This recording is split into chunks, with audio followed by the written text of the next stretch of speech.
What Is It to Become Beautiful? By Mary Nardini Gang. In June 2010, people in Oakland, California revolted, if only for a few hours. This resulted in the trashing and mass looting of a beauty supply store. The owner of the shop was quoted as saying, quote, "There were tons of them, not just a few, and they went for the most expensive wigs I had," unquote. No justice, no peace for the hoarders of beauty. Despite the kindergarten notion that all people are beautiful, most are not. There are many heinous, despicable, and horrifically ugly people in this world. If society views someone as peaceful, honorable, and gorgeous, a beauty in becoming must assume the enshrined subject is exactly the opposite.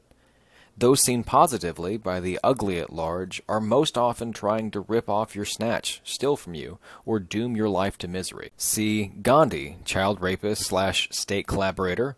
Mother Teresa, that anti-condom bitch was responsible for the rapid spread of HIV. And FDR, a fucker who ordered Japanese Americans to concentration camps. To become beautiful is to constantly challenge colonialism and oppression internally and in creative ways externally. Should any person not take up these challenges, then they most certainly are not beautiful. In fact, they aren't even average. They're fucking ugly. For those seeking beauty, accept your mind and sex for what it is, in addition to what you want it to be. The desire to modify one's features to conform to beauty of the public pupil is worthlessness instilled. Beauty is not the fraudulent norm. Conversely, the desire to fuck who you please or to swap out that tired cock with a brand new pussy is pricelessness willed. Modify your body to complement your soul. Ravish yourself in brilliance. Beauty is the violent and persistent confrontation between your body and Cosmo. Crave it.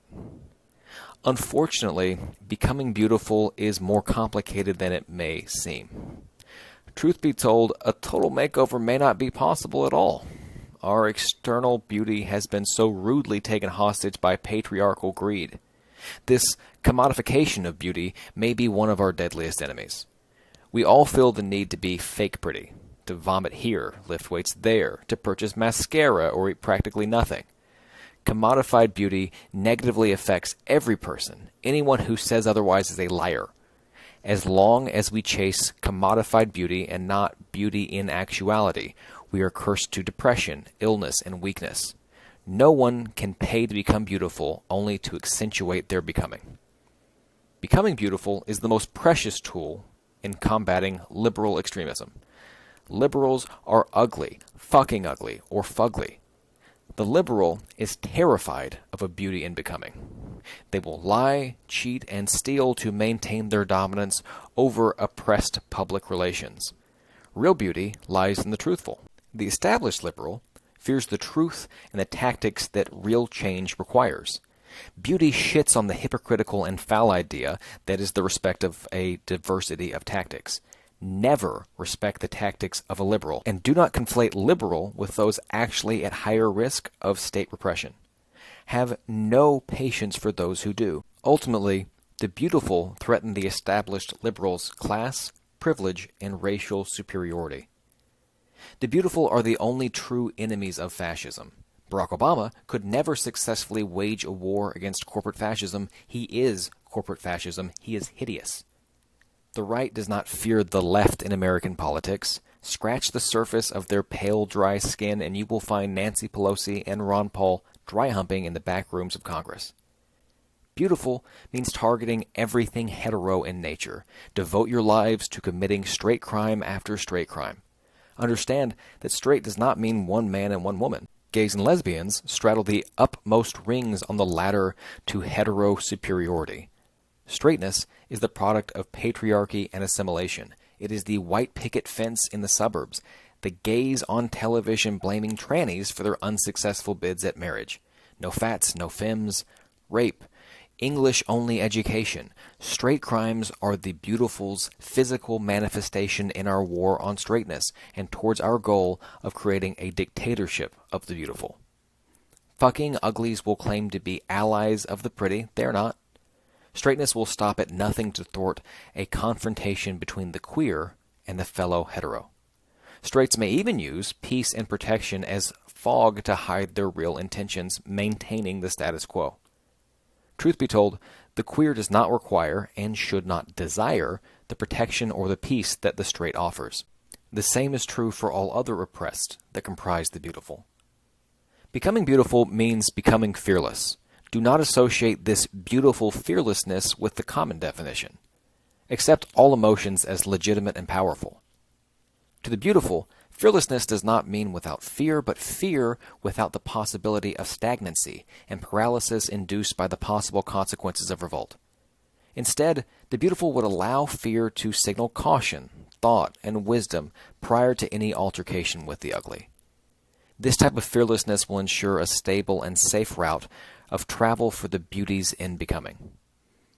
The queer, or whore, or native, or person of color is the sword of those on the road to beauty. Oppression has given a resentment to these particular factions that the pimp, or whitey, or straighty will never know. An advantageous position to hold. If the oppressed embraced that rage that only they know, and used it as the most powerful weapon that it is, then nothing ugly could ever truly stop the beautiful. This rage is what ensures survival.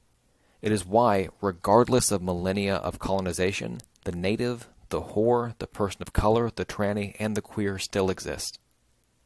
The beautiful know liberation is as fictitious as God in heaven.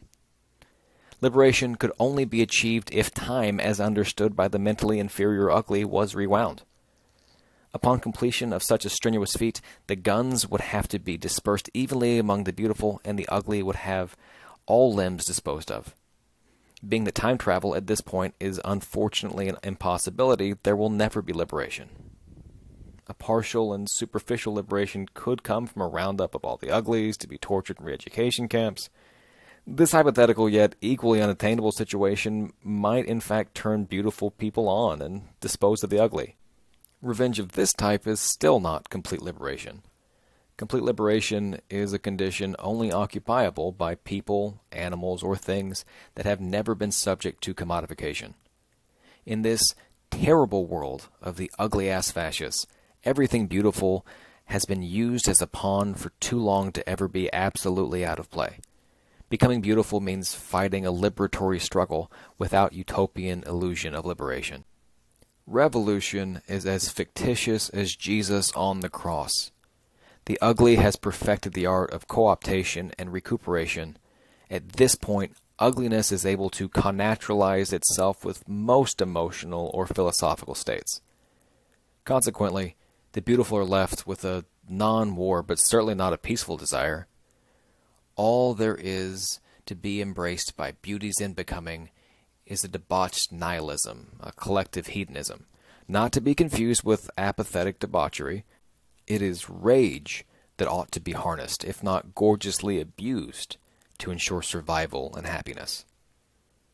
Under the thumb of an omnipotent, yet hidden in plain sight fascism, utmost stealth is something to be considered by beauties in becoming. Travel down the yellow brick road of a struggling beauty is sometimes only accomplished by donning the master's clothes. This is true for whores of all types, whether assimilationist or countercultural, whether corporate or street, whether on the path of fraudulent beauty or pounding the yellow brick. We all sacrifice ourselves to manipulate the enemy. The mirror is a weapon. Smash it only after the black flag has burned. To this end, nothing is more important than keeping goals set high and consciences guarded. Discover your beauty. Keep your beauty close to your heart. Have faith in your beauty. Hold on to your beauty. Feel your beauty. Know your beauty. Caress your beauty. Finger your beauty. Eat your beauty. Fuck your beauty. Beauty is your only secret, paraded as you must. Become as beautiful as you can. Above all, be your beauty. Those deserving of beauty know that one day the world will belong to the beautiful. Becoming beautiful is the youth's only hope. Becoming beautiful is an extreme measure, sure, but it is the only path to happiness, love, self-fulfillment, and revolt. The war may not be here, it may never come, but the beautiful have almost arrived. although sharpening the sword's blade while living in the non-war is essential. Becoming beauties must dust off time's old layers of illusion. The illusionary layers being revolutionary war against ugly people resulting in ultimate liberation of trannies and queers. So illuminate rage and resentment. These distinct emotional logics are the only weapons accessible to pretty people that can never be incorporated into the army of ugly pricks. Dispel your illusions for the sake of beauty. Revolutionary war is impossible. Liberation is impossible. Queer ultraviolence is beauty.